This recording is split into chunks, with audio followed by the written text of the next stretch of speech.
नमस्कार दोस्तों, मैं वैभव आपका दिल से स्वागत करता हूं। आज जो कहानी आप सुनने जा रहे हैं वो कोई काल्पनिक किस्सा नहीं है। ये एक सच्चा अनुभव है। एक ऐसा अनुभव जिसने मौत को बहुत करीब से देखा और फिर चमत्कारिक रूप से जीवन की ओर वापसी की। ये कहानी है रमन शर्मा जी की, जो न्यूजीलैंड के वेलिंगटन में रहते हैं। 13 मई 2019 की वो रात, तेज तूफान, गहराता अंधेरा, समंदर की लहरें और एक ऐसी घटना जो शायद हर किसी के रोंगटे खड़े कर दे। लेकिन इस कहानी में डर से कहीं ज़्यादा है आस्था, भरोसा और वो शक्ति जिसने उन्हें बचाया। तो चलिए दिल से सुनते हैं रमन जी का ये असल अनुभव। शायद ये कहानी आपको भी किसी मुश्किल घड़ी में उम्मीद की रोशनी दे दे। 13 मई 2019, ये तारीख मैं कभी नहीं भूल सकता। मैं उस समय न्यूजीलैंड के वेलिंगटन में था और उस शाम की जो तस्वीर मेरे जहन में छपी है वो आज भी वैसी की वैसी है। दिन भर मौसम ख़राब था, आसमान में काले बादल छाए हुए थे और हवाओं की रफ्तार बहुत तेज़ थी। हर तरफ अजीब सा सन्नाटा था, जैसे कोई बड़ा तूफान आने वाला हो। लोगों की बातचीत भी उसी तरफ थी, लेकिन मुझे नहीं पता क्यों उस शाम मैं और मेरी दोस्त बाहर जाने के लिए तैयार हुए। शायद मन में किसी चीज़ की बेचैनी थी, या यूं कहूं कि उस वक्त हालात की गंभीरता का अंदाज़ा नहीं था। करीब रात के 8 बजे हम अपनी कार में निकले। वो कार मेरी दोस्त चला रही थी और हम वेलिंगटन के हिल एरिया की ओर बढ़ रहे थे। वो इलाका बहुत खूबसूरत होता है। एक तरफ ऊंची पहाड़ियाँ और दूसरी तरफ समंदर की अनंत लहरें। लेकिन उस वक्त वो खूबसूरती एक डरावने चेहरे में बदल चुकी थी। बारिश इतनी तेज़ थी कि वाइपर भी ठीक से काम नहीं कर रहे थे। रास्ता बहुत फिसलन भरा हो गया था। हमारी कार धीरे धीरे चढ़ाई पर जा रही थी और मैं खामोशी से बाहर अंधेरे और बारिश को देख रहा था। लेकिन जैसे ही हम एक मोड़ पर पहुंचे, अचानक कार ने संतुलन खो दिया। मैंने सिर्फ इतना महसूस किया कि हमारी कार अब हमारे काबू में नहीं रही। ब्रेक का कोई असर नहीं हुआ। कुछ ही सेकंड्स में कार फिसलती हुई मेन रोड से नीचे की तरफ जाने लगी। हम चिल्ला भी नहीं पाए। सब कुछ इतनी तेज़ी से हुआ कि शब्द भी गले में अटक गए। मुझे सिर्फ इतना याद है कि हमारी कार पलटती हुई लगभग 150 मीटर नीचे जा रही थी और हर पल ऐसा लग रहा था जैसे ये आखिरी है।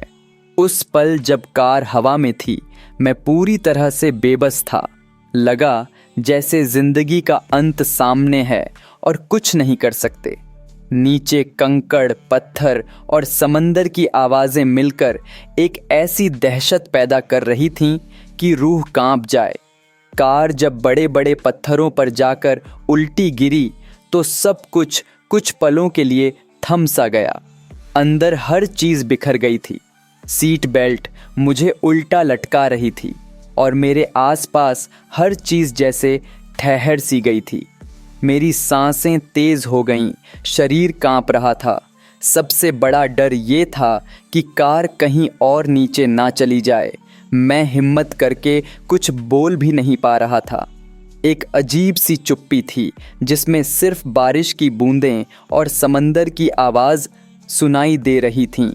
बाहर निकलना बहुत मुश्किल लग रहा था, क्योंकि कार ऐसी जगह पर फंसी थी जहां ज़रा सी हलचल उसे और नीचे ले जा सकती थी। समंदर में उस वक्त हाई टाइड चल रही थी। लहरें इतनी तेज़ और ऊंची थीं कि अगर हमारी कार थोड़ा और नीचे जाती तो शायद सब कुछ खत्म हो जाता। कार में बैठकर जब मैंने नीचे झांका तो वहां सिर्फ काले पत्थर और लहरों की डरावनी आवाज़ें थीं। ऐसा लग रहा था जैसे समंदर हमें निगलने के लिए तैयार खड़ा है। और ऊपर से ये रात का समय, गहरा अंधकार, तूफानी हवा और पूरी तरह वीरान इलाका। चारों ओर सन्नाटा था। दूर दूर तक कोई गाड़ी, कोई लाइट, कुछ भी नज़र नहीं आ रहा था। सिर्फ हमारी सांसों की आवाज़ें और समंदर की डरावनी गरज। सबसे ज़्यादा डर तब लगा जब मुझे एहसास हुआ कि मेरा फ़ोन और मेरी फ्रेंड का फ़ोन दोनों ही कहीं कार में गिरकर गायब हो गए थे। वो शायद सीटों के नीचे या टूटे शीशों के पास कहीं छुप गए थे और अंधेरे में ढूंढना तो नामुमकिन था। उस वक़्त ऐसा लग रहा था जैसे हम इस दुनिया से कट चुके हों, कोई मदद नहीं आने वाली। कार के अंदर बैठना भी अब सुरक्षित नहीं था क्योंकि ये पत्थरों पर किसी तरह अटकी हुई थी और थोड़ा भी हिलना डुलना इसे और नीचे ले जा सकता था। इसलिए हमने बहुत सोच समझकर और डरते हुए कार का फ्रंट कांच, जो गिरने के वक्त टूट चुका था, वहीं से कूदकर हम बाहर निकले।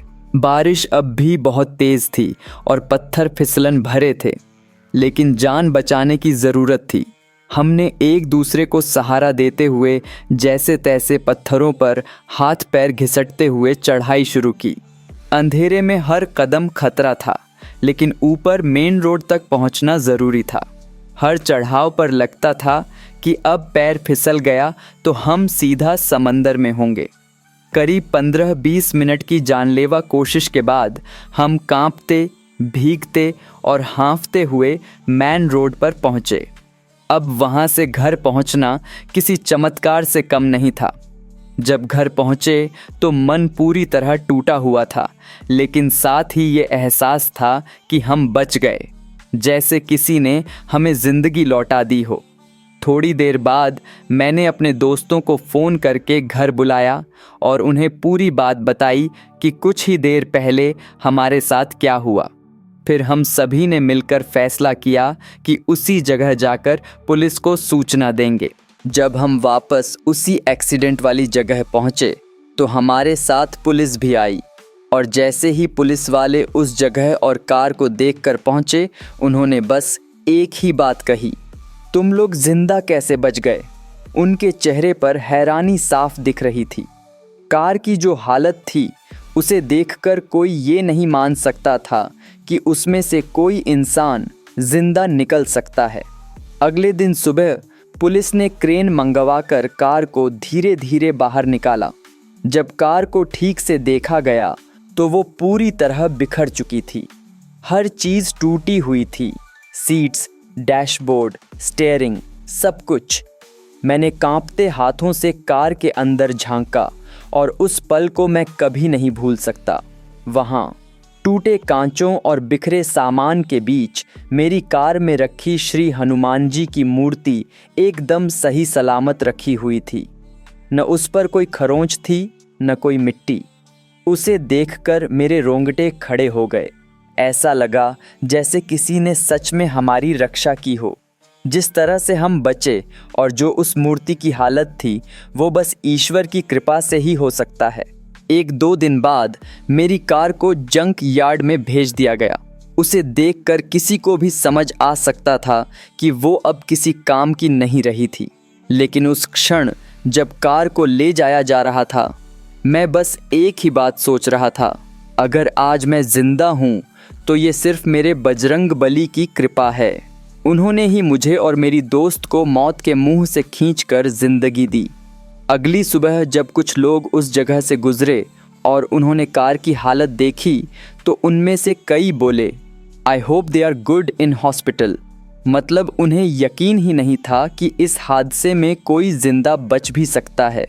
लेकिन जब मैंने वहाँ खड़े कुछ लोगों को बताया कि ये एक्सीडेंट कल रात मेरे ही साथ हुआ था, तो उनके चेहरे की हैरानी देखने लायक थी।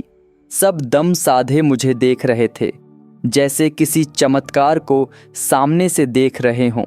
उस दिन मुझे पूरा यकीन हो गया कि इस जीवन में अगर किसी ने मुझे सच में बचाया है तो वो मेरे बजरंग बली हैं।